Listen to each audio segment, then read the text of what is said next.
be drawing a panda in charcoal tonight. I'm working on MeWe, and I've pre-drawn him, well, I haven't really pre-drawn him out. I've got this drawn on a piece of tracing paper, and I'm gonna transfer the image onto this, and I'm gonna do that live so you can see exactly how I get my images onto the paper.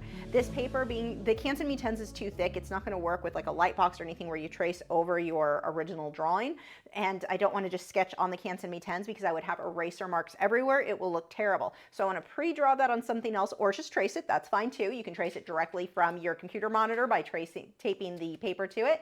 And then you can use transfer paper, as I'm going to show you, to get that cleanly onto your image. This is taped on both upper corners. You don't want to just put tape in the middle because the whole thing is going to slide back and forth as you're drawing things out, and you don't want that to happen. And then I'm just going to slide my transfer paper under. And you can get this reference photo over at my website. Link is in the description. Let's make sure this is going to draw out well on this. Yep, we're drawing fine. So we're just going to go over everything lightly. And this is how I can get things really cleanly onto my paper. Do the same thing if I'm doing acrylic painting, especially if I've done a background where I need to put the image after I've done the background. And what I do is measure out. Can you see the line that I have going right through here? I took my mat and lined exactly the size I was going to want this to be. That way I knew my image was going to fit perfectly within this mat size. And so this is just a stylus. You can also get what they call like nail, if you look up nail art or nail dotting tool on Amazon, those will work as well. It's the same thing, just the nail one usually is a bit cheaper.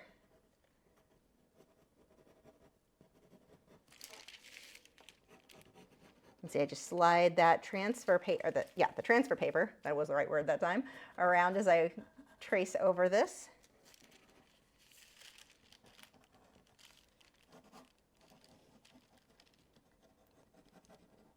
And so even if you don't know how to draw or your drawing skills aren't great, this method is going to help you to jump into painting and drawing without first having to perfect your drawing skills. But the cool thing is it actually does improve your drawing skills because you're drawing it accurately, or you're going to be working on something that's accurate. One of the things that happens a lot is people are determined, they feel like they're cheating if they don't draw everything themselves.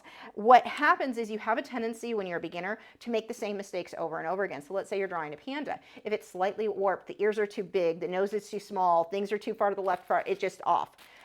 You do that enough and it's going to hit a point where your brain just starts accepting that as being accurate, even though it's not. When you've traced things, when you've done things accurately over and over again in the learning process, you will get to the point where when you're freehanding, you can very quickly recognize when something is not accurate. So this is a method, a tool that I use to help students improve their drawing skills. Trace something multiple times, then try freehanding it. Then trace it multiple times and try freehanding it. This is going to train your brain to see things much more accurately than it might be on its own. So I've seen students in person that I've worked with improve their drawing skills so much faster when they used this method versus just tracing or just freehanding by itself.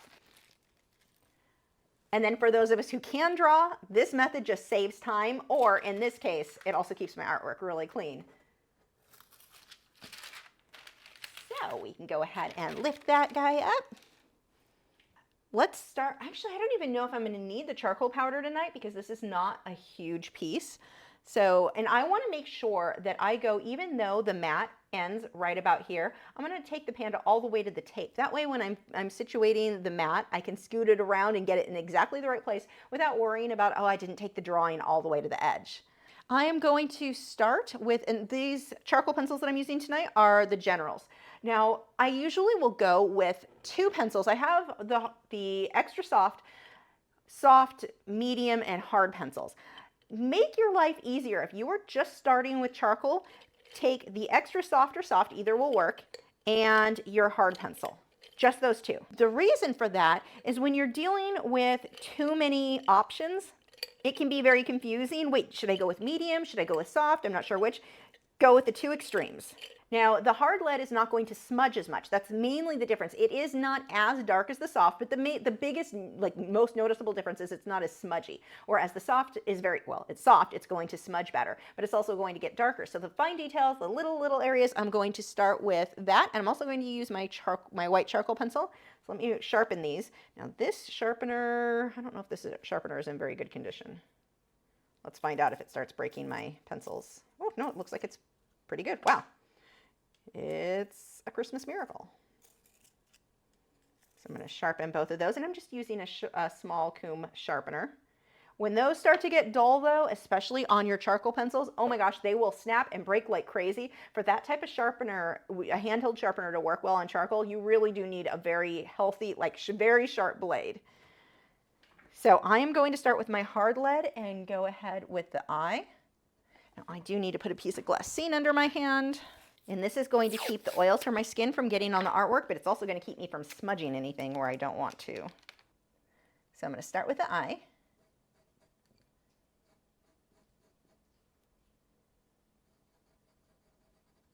And then I can come back through on the darkest dark areas with the softer lead.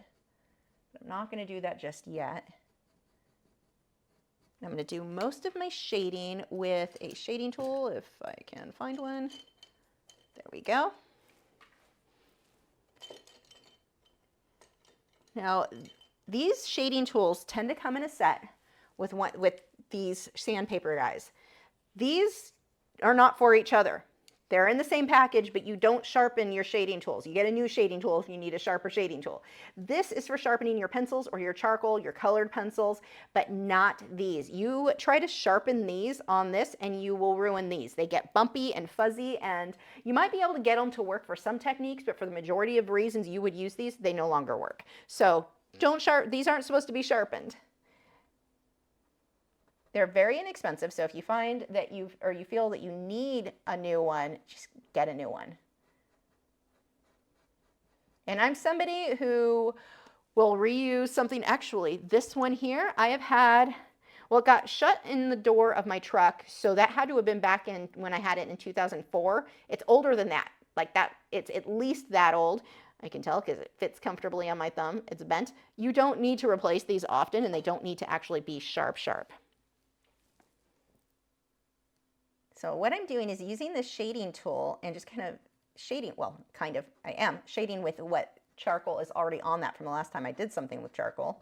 So this gives me my lighter areas, and then I can come back through with a pencil to get the really dark areas. I love when these get dirty because you can use them for shading themselves, which is also great. You could actually do a scribble on a scratch piece of paper, smudge it onto this, and now you can shade with this to get even softer looks.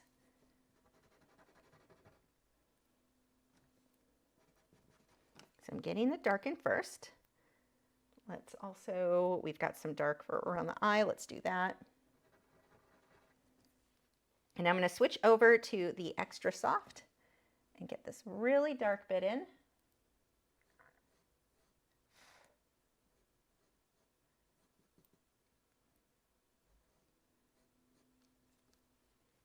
And then I'm going to soften that just a bit, and this will really smudge because that was the softer one, so I've got to be careful not to let it go too crazy with the smudging. One of the problems that a lot of people have when they're starting with painting and drawing is that they overblend things. You did a couple of brush strokes or a couple of pencil strokes that looked awesome, so you think, well, 2 blending strokes look good, then 50 must look even better. No, don't overdo it. Just a little bit of blending. Do less and add more to it as you need.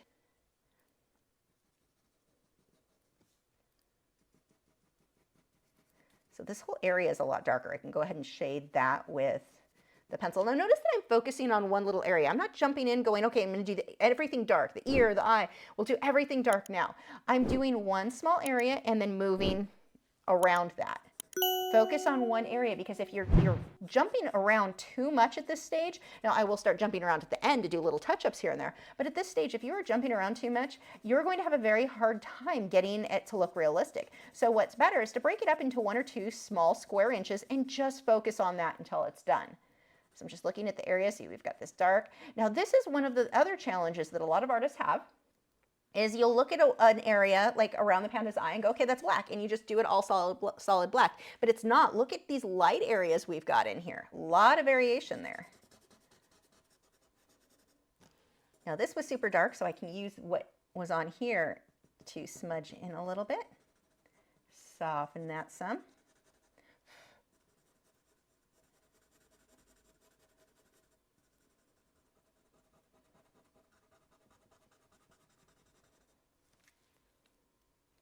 I'm going to use the hard lead here because I don't want it to go too dark.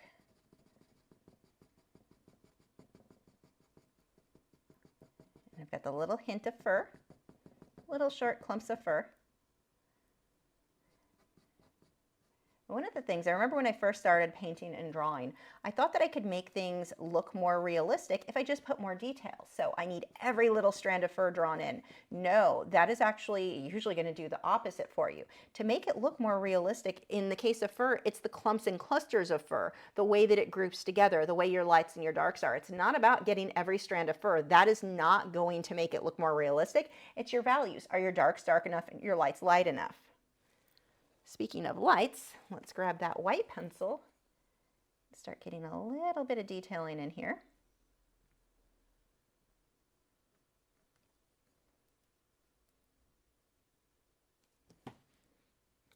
This is a really tiny area. This will actually take longer than everything else, will go a lot faster.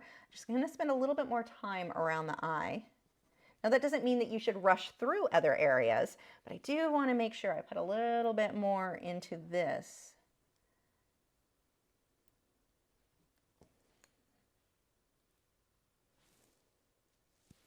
Now, what I'm looking at over here, you see me continuously look, there's my reference photo, and I'm just really paying attention to what I see there and copying what I see. That reference photo is a map for where things need to go on your work. So we really want to look at it. We want to spend more time looking at that than we do our reference photo. Than we do our artwork. That was the exact opposite of what I meant. I'm using that white pencil and I'm going to come back through.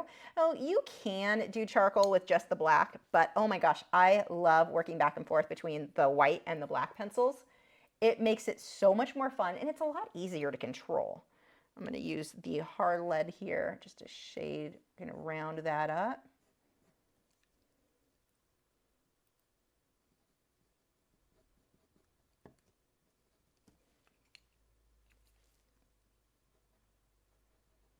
I want it a bit darker on the upper section of the eye because the upper eyelid would cast a shadow there. I don't want it to be the same value, the same like mid-grade tone all the way around the pupil. Otherwise, it looks like he's staring at you, like someone gave that panda way too much coffee.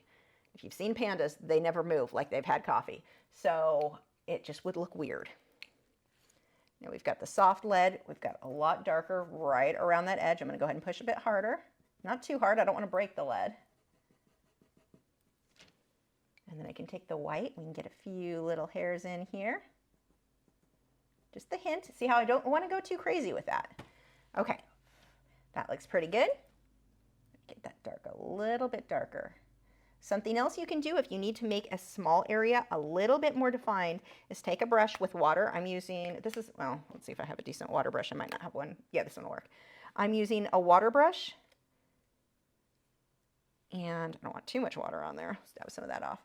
I can add a little bit of water with the paintbrush, and this is going to make that line that much more crisp. Now it's small, so you can't really see it, but it just makes things a little bit more clean. So if you want that harsher edge, take a small brush like, let's see, I know I've got some over here, like a liner brush. You can take this with water and just line some of those areas that you want to be a little bit more crisp, which for me would typically be just around the eye. Everything else I want softer.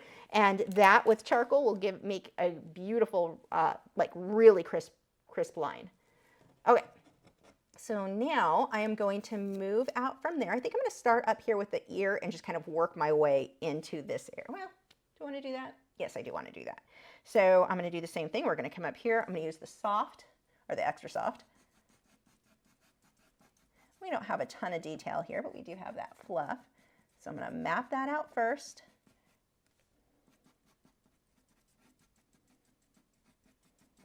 And I'm going to take the white. So I'm looking at my reference photo. When I drew this out, I wasn't even paying attention. That actually would be rounded off. The reason that that goes down is there's a branch in front. So we'll just pull that right on up. And this is pretty soft. I'm not going to worry about the individual hairs. I just want to get, I'm going to actually turn this to the side. Just want to get a nice soft base white here. It's okay if that smudges into the ear a bit.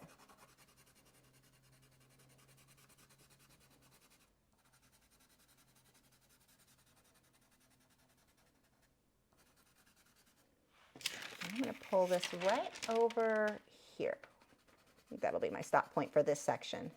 So that's the focus for now. Is just going to be right in through here and that ear. So let's go ahead and smudge that out. And typically when I use one of these, I've got one area I'm keeping for my white pencil and one that I focus on for the dark. But I can also wipe it on a paper towel, which I've got down here, and get even more off if I need to. I want to smudge that out.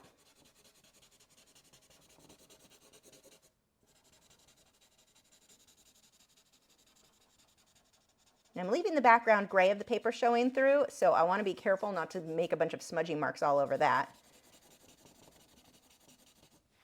Okay, now I can come through. I will use the hard pencil for very lightly building up the little texture of fur. I mean, I am barely touching there. Notice my pencil is pretty sharp, but also the really big thing to notice are how I start clumping almost in rows. I don't need it exact to the photo, but I do want pretty close. So it's going in the right direction and building in these clumps. So this area is where that like little cheek sideburn thing goes. So we'll focus there. Now when I smudge this, I have to be very careful. If I do decide that that needs to be toned down, I don't want to completely smudge go crazy. Now luckily, because this is the harder pencil, it's not going to smudge too badly either way, but I still want to be careful not to make too big of a mess. Notice that the fur changes directions.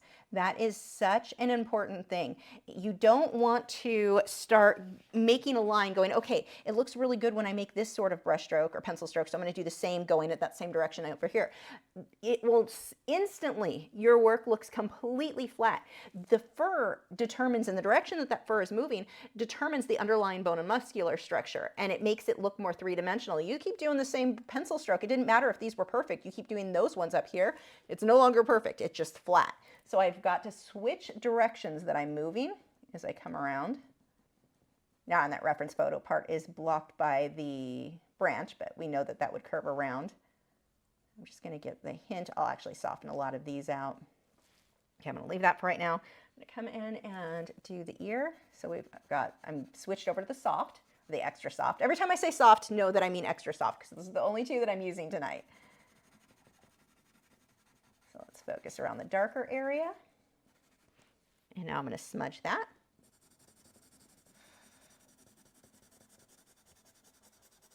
If you're working on a bigger piece, charcoal powder is wonderful. I've got some here. It's, you can see it's not really in focus, but this stuff is great. It works really well to be applied with pan pastel, or with the soft tools that I use with pan pastels. Really smudges things out nicely. This piece is small enough. It's not really needed. Like using the pencil by itself goes fast enough. And we've got a soft transition right here behind the ear. So I'm going to smudge that out. You're going to be using these smudging tools or the blending tools for a lot of your shading. See, then I want to use this here, just a little, not pushing super hard. And the soft one again, let's fill in a little bit more.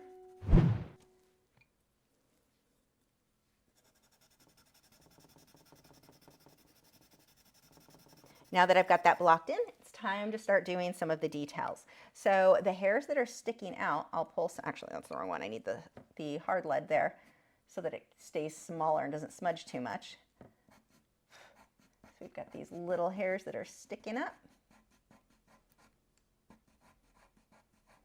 And they just fan out. These ones start to curve up this direction, so it does switch there.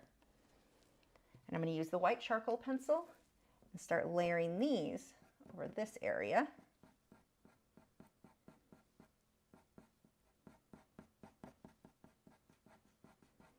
Now right now this is all pretty white. This area is actually going to have to be shaded to be a little bit darker in just a moment.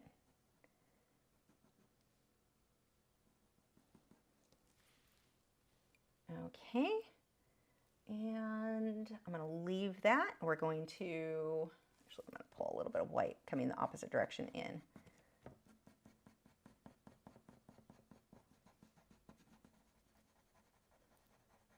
I will also now come back through here and start whitening some of this up.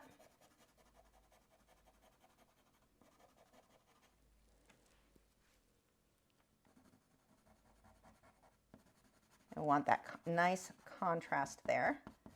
So we'll brighten that up. I'm pushing a bit harder.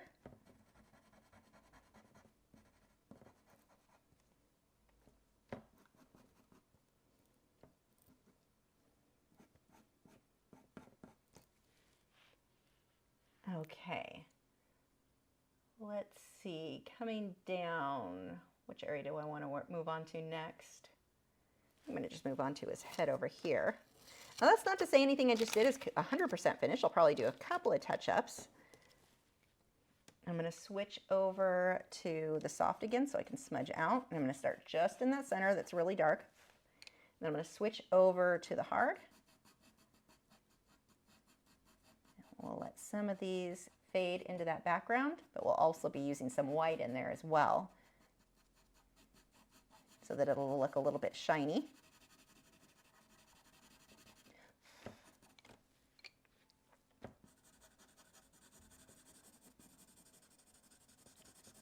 And if you are struggling with values, let's say you've been working in colored pencil or you've been working in acrylic paints, but you are just struggling with values, everything is coming out looking too cartoony, too flat, pick up some charcoals. It is the cheapest art material out there by a long shot, I think. I mean, it is super inexpensive. Graphite's the next, and that's still a lot more than charcoal to get started. But pick up your charcoal, some charcoal, and work on some black and white pieces. Even small pieces, just quick pieces. It forces you to really pay attention to your values because you can't depend on color to separate things. You have to use values. Just a little bit of white around the edge. There we go. Okay, onto his forehead.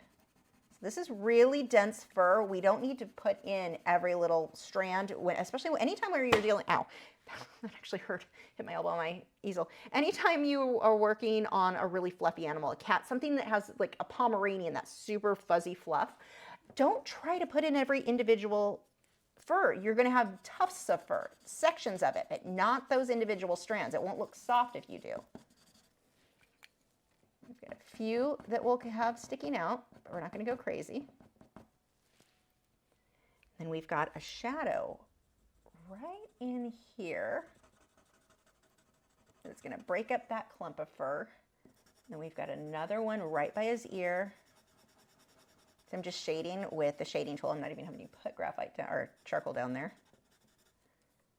And then we've got another one here. Okay, I want to do the same thing. I want to get some shading right through here. So I'm just using what is left on that shading tool. And we also have a decent amount of shading in through here. I'm looking behind where the white is going to be. So I've got to get the shadow in.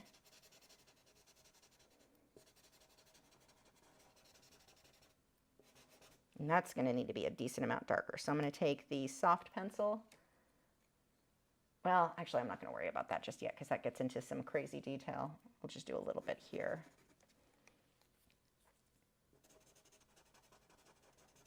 There we go. And then we've, again, got the shading here. This is with a hard pencil because this is more defined. Then I'm going to switch over to the soft. I just wanted that there, right where I had that clean edge. But then where I'm going to soften it out. See, now I'm going pretty quick because I'm just kind of mapping out where stuff goes, and then I'm going to start going back and doing my detail. And then I'm just going to use this to shade that mid-tone.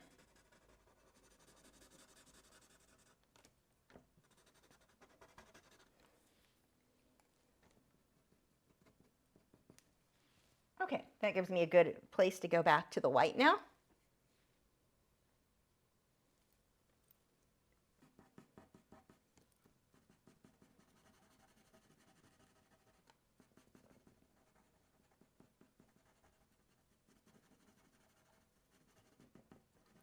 Now, right now, those lines are a bit too harsh. We're going to soften that in a bit. I'm still mapping out where are my general lights and darks. I'm going to start building up some of the texture in here. Let's actually sharpen that pencil.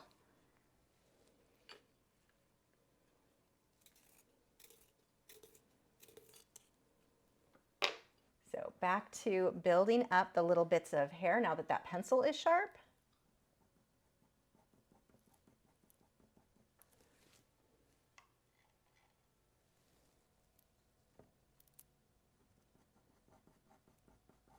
And now here, the fur is a little bit longer, so I've got to watch that. And actually, I need to make this a little darker so that these hairs with the white will show up more. So we're going to come and I'm going to block in, oops, wrong one. I'm going to use the soft pencil. I'm going to block in here so that I can load. I'm basically going to use this area now as scratch paper because it's mostly super dark. And I want to be able to lift shadows off of it to shade some of the other areas. That's the only reason I'm jumping ahead a little bit.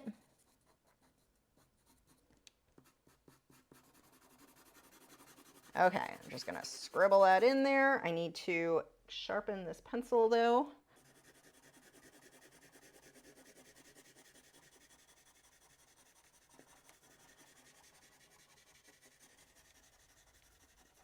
Okay.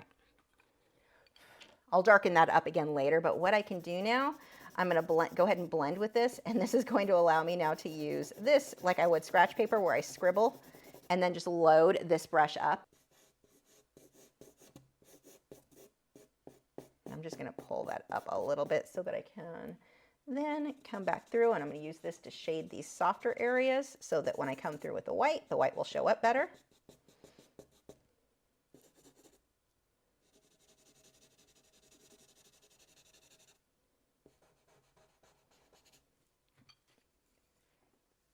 Okay, now this part will go through pretty quickly. Just watch your photo. Which direction is that fur moving in?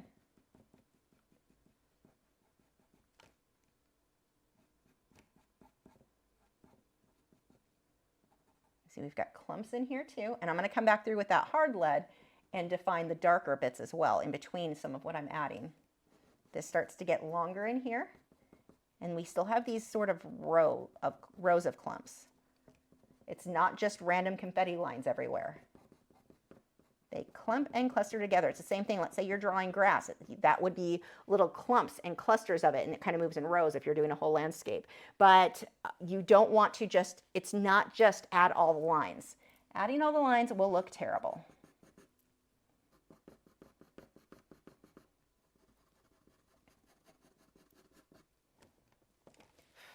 I'm even going to get a little bit in here, a little bit darker.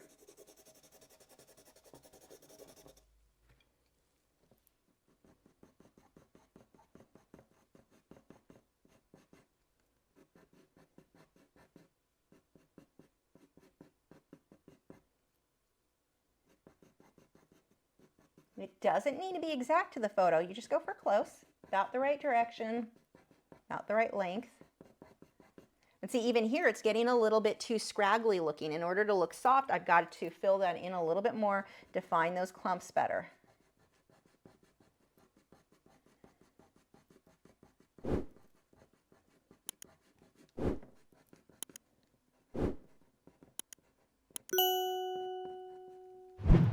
Will start, actually before that layers, I do want to get this a lot darker. This whole area gets really dark. And I need that to be dark first before the white goes over it. So now I can layer this white. I'm going to push a little bit harder where I really want it to show up.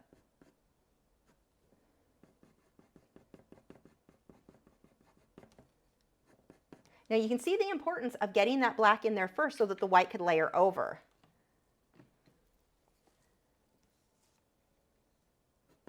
I'm not going to worry about the chin. That's a whole other drama. Let's wait on that a little bit here.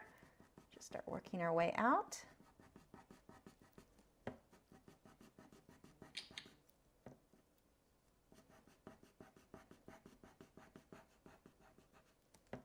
You can see how this switches directions.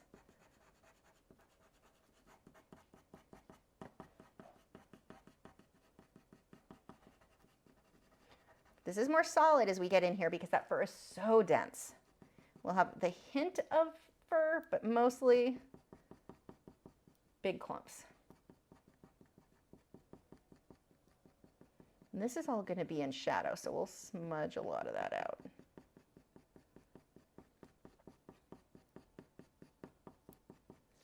I just need a little bit to stick out over that edge.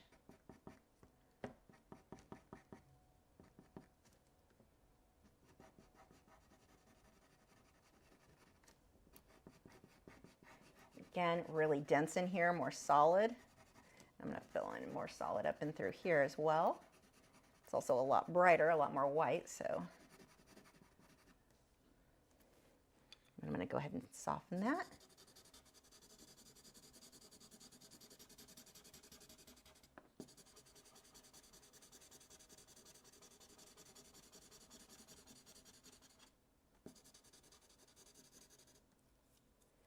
I'm going to switch to the other side of the blending tool so I can smudge the black right into those lighter areas right here.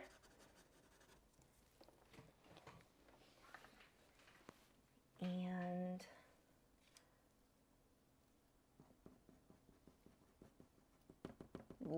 these guys are, this bit of fur is super dense and it's aimed at the viewer, so it's almost more clumps of dots than lines. That is a big deal in creating the different texture of fur there.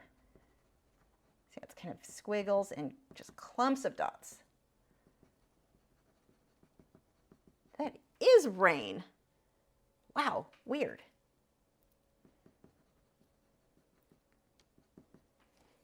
Sharpen this pencil a bit now. Yep, this is just a regular blending stump.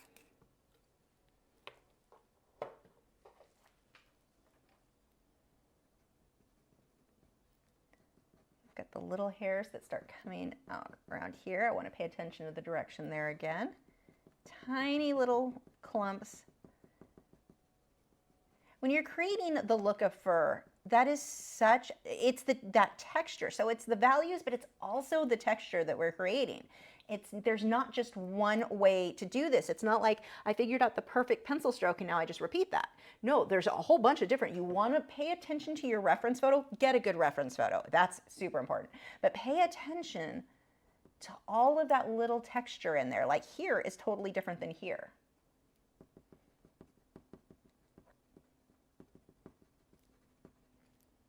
And it's more obvious now why I needed that dark behind this so that the white would really show up. Got some more clumps and it gets a little bit more solid up in there.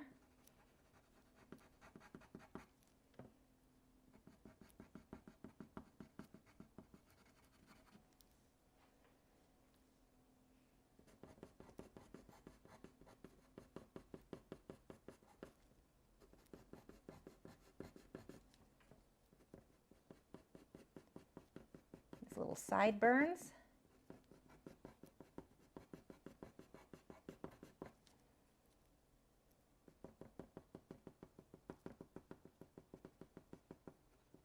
Again, these little dots.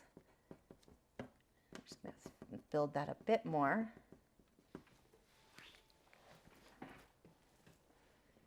Right now it looks a little too matted, so I need to fill that in more. I still need the dots, but a little bit more, like less of the black peeking through all over.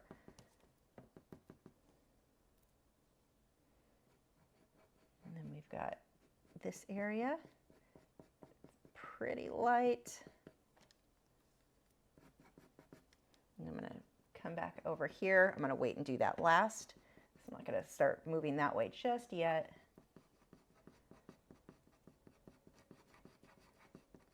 I'll start pushing a lot harder where I want that to be really white. Okay, as we move through here, same thing. We've got to watch the direction of this fur. I need this pencil a bit sharper again. Or I could break it. Oh, lovely. Come on.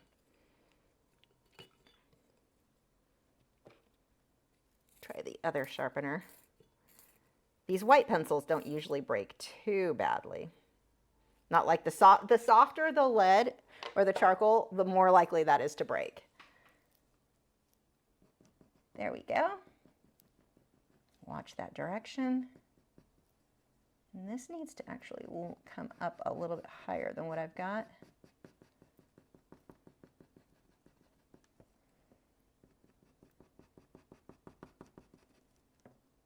One of the other things that I really like with charcoal is that it is such a forgiving medium. If you have something happen and you just hate that area, you can generally erase it pretty well and then go back over it without having to start over.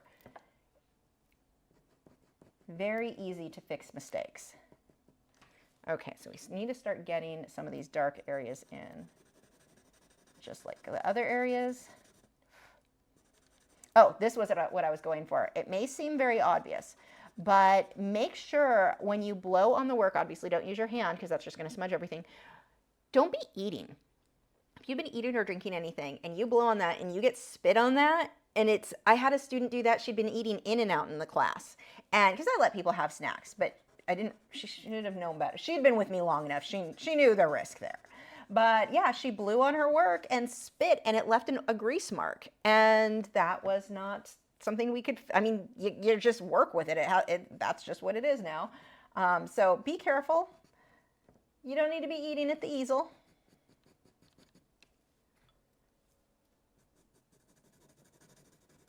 The alternative, to be very safe, I don't know where it is. I have one. It's called the Rocket or something like that. But you squeeze it. Mine's over here somewhere. You squeeze it and it blows everything off without having to actually blow and potentially spit on the work. So that thing's pretty cool. So we've got shadows right around the nose. Let's put that in. And then let's see, let's block in the actual nose.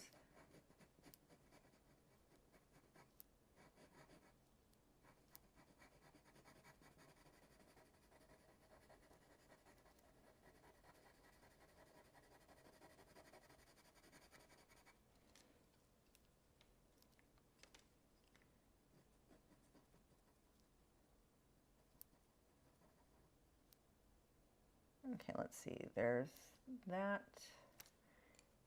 And this shadow then comes this way. You see how I just keep continuously looking at that reference photo.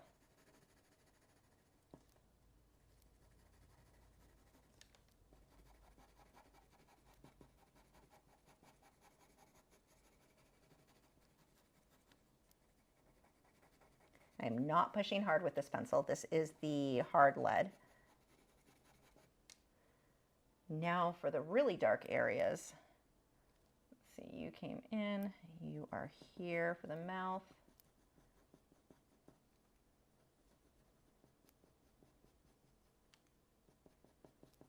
Just got little lines in there.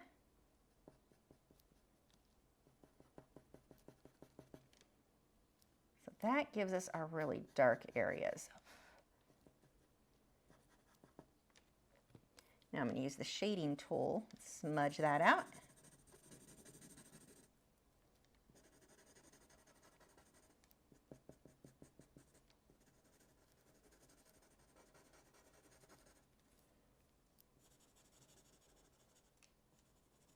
He's got a little bit of his mouth on the other side of the nose there, so come around there.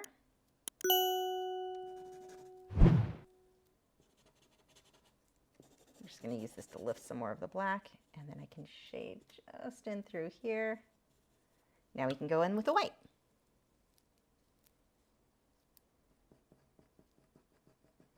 Again, watch the direction.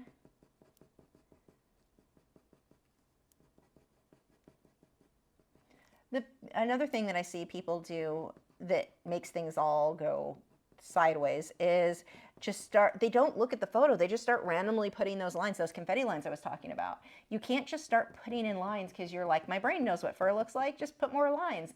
You created a zombie.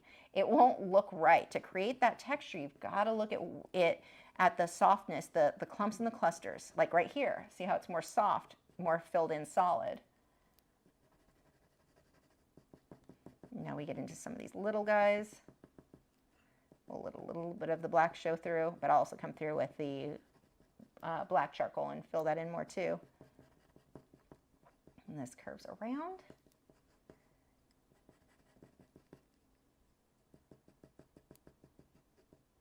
See, I'm getting the hint of fur, but I'm not trying to get every strand in there. If you want to do every strand, you need to be working really large to make that look very good. Otherwise, it ends up looking like zombie panda. Cutest zombie ever, but probably not what you're going for.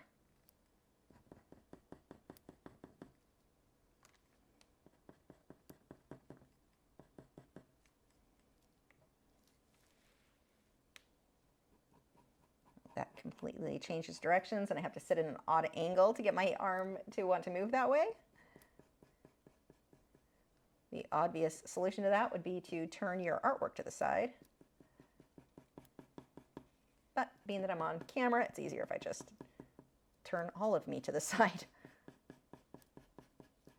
And this whole area gets darker, so I'm going to do it dark and or with the white, and then I'm going to come back through with that pencil. This one is the hard lead, and fill some of that in. Same thing in here. And then this pencil needs to be sharpened again.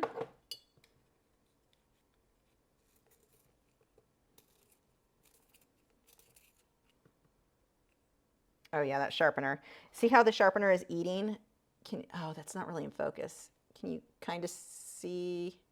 I don't know. This is here, it's fraying, it's eating at the pencil like really bad. That sharpener, that right there tells you that sharpener is not sharp enough, and that is why it's breaking my lead.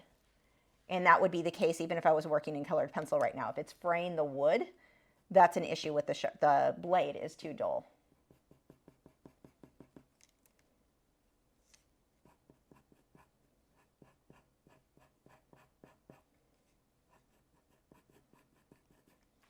Now this area, where's the hard lead?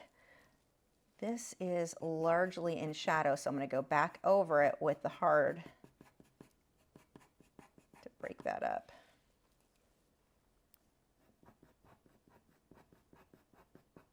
And the fur is a bit longer right there, and then it shortens up as it curves back this direction.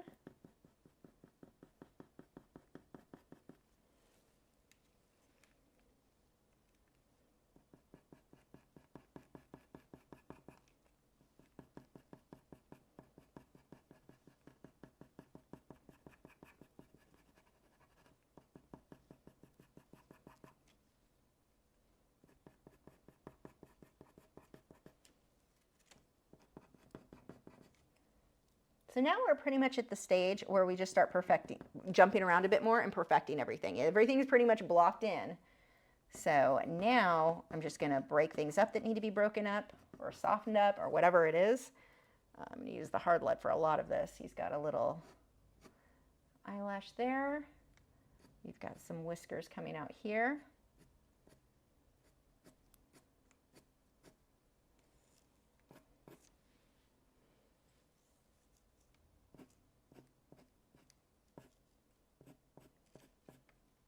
I don't like how long that is. I'm just going to shorten that up. See, easy fix.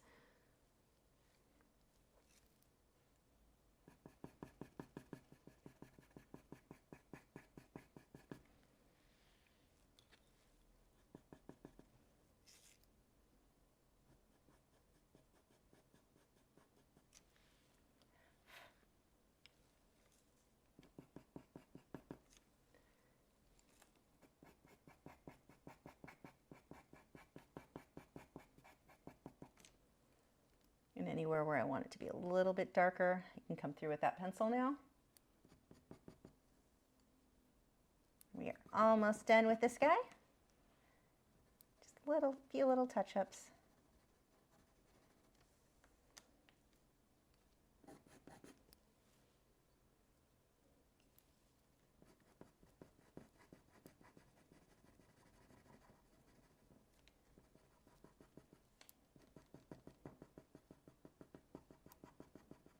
I want to soften a lot of this out, so I'll just lightly go kind of in little ovals or circles. So it's not getting rid of my brush marks, it is softening them a lot though.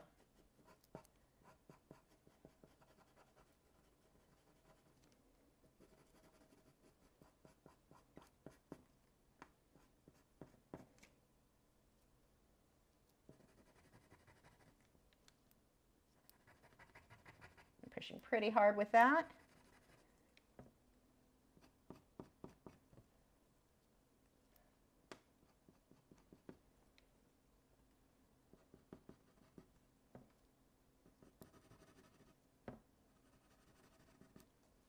He is about done.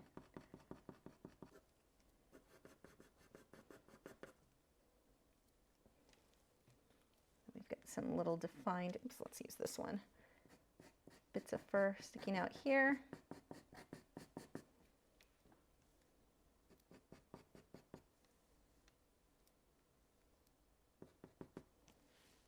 There we go. There is the finished panda. Now, a couple of tips. When I remove the tape that is around here, I am not just going to rip it off as it is, because there is way too likely to rip the paper, especially Canson MeTens. So what I will do is take a hairdryer and heat the tape and then slowly rip it. And when I slowly pull it off, I will pull it away from the artwork, not towards the artwork. But heating it with a hairdryer first will help loosen that up so that you don't risk, you're not as likely to risk ripping your paper. But always, when you remove tape, pull it away from the art, not towards it. So if it does rip, it's not ripping into the art. But if you're using the hairdryer, not as likely to be an issue anyway.